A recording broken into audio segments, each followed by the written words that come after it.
Good morning. आज अपन संसाधन भूगोल में भूमि संसाधन का संरक्षण क्यों आवश्यक है, बढ़ती हुई जनसंख्या तथा उसकी बढ़ती मांगों के कारण वन भूमि और कृषि योग्य भूमि का बड़े पैमाने पर उसका विनाश हुआ है। इससे इस प्राकृतिक संसाधन के समाप्त होने के डर पैदा हो गए।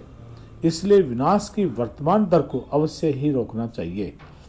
वनारोपण, भूमि उद्धार, रासायनिक कीटनाशकों तथा उर्वरकों के विनियमित उपयोग, अति आचरण पर रोक आदि भूमि संरक्षण के लिए प्रयुक्त कुछ सामान्य तरीके हैं। इसलिए इसको रोका जाना आवश्यक है। इसलिए भूमि संसाधन संरक्षण होना आवश्यक है। भूमि संसाधन में अपन देखते हैं कि मृदा पृथ्वी के पृष्ठ पर दानेदार कणों के आवरण की पतली परत मृदा कहलाती है। यह भूमि के निकटता से जुड़ी हुई है। स्थल रूप का मृदा के प्रकार को दर्शाती है।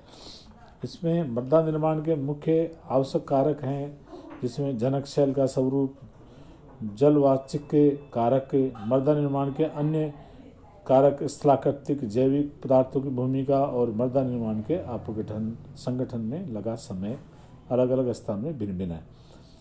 मृदा का निम्नीकरण और उसका संरक्षण उपाय क्यों है आवश्यक है। मृदा अपरदन और क्षीणता मृदा संसाधन के लिए दो मुख्य खतरे हैं। मानवीय और प्राकृतिक दोनों कारकों से मृदाओं का निम्नीकरण हो रहा है। मृदा के निम्नीकरण में सहायक कारक वनोन्मूलन है, अति आचरण है, रासायनिक उर्वरक है, कीटनाशकों का अत्यधिक उपयोग है, वर्षा का दोहन है, भूस्खलन है और बाढ़ है। मृदा संरक्षण की कुछ विधियां इस प्रकार अपन देख सकते हैं। मल्च बनाना, पौधों के बीच बीच में अनावर्तित भूमि जैव विविधता जैसे प्रवाल से ढक दी जाती है। इससे मृदा की आर्द्रता रुक जाती है। वेदिका फार्म, ये तीव्र ढालों पर बनाए जाते हैं ताकि सपाट सतह फसल उगाने के लिए उपलब्ध हो जाए। इससे पृष्ठीय प्रवाह और अपरदन, मृदा अपरदन कम हो सकती है।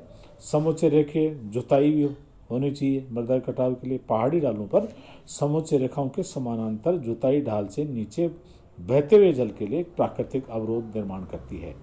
रक्षक मेखलाएं तटीय प्रदेशों और शुष्क प्रदेशों में पवन गति रोकने के लिए वृक्ष कतारों के लिए लगाए जाते हैं ताकि मृदा के आवरण को बचाया जा सके। समुच्च रेखें रोधिकाएं, समुच्च रेखाओं पर रोधिकाएं बनाने के लिए पत्थरों, घास, मृदा का उपयोग किया जाता है। रोधिकाओं के सामने जल एकत्रित करने के लिए कई खाइयां बनाई जाती है। चट्टान बांध, ये जल के प्रभाव को कम करने के लिए बनाए जाते हैं या नालियों की रक्षा करते हैं, मृदा क्षति रोकते हैं। बीज की फसल उगाना, वर्षा दोहन से मृदा को सुरक्षित करने के लिए अलग अलग समय पर भिन्न भिन्न फसलें एकांतर कतारों में लगाई जाती है। ये मृदा के आवश्यक सारे उपाय हैं। इसलिए मृदा का संरक्षण या मृदा को रोकना उसके संरक्षण के आवश्यक है, क्योंकि भूमि अनिवार्य रूप से भूमि संसाधन संरक्षण अनिवार्य रूप से जरूरी है। थैंक्स।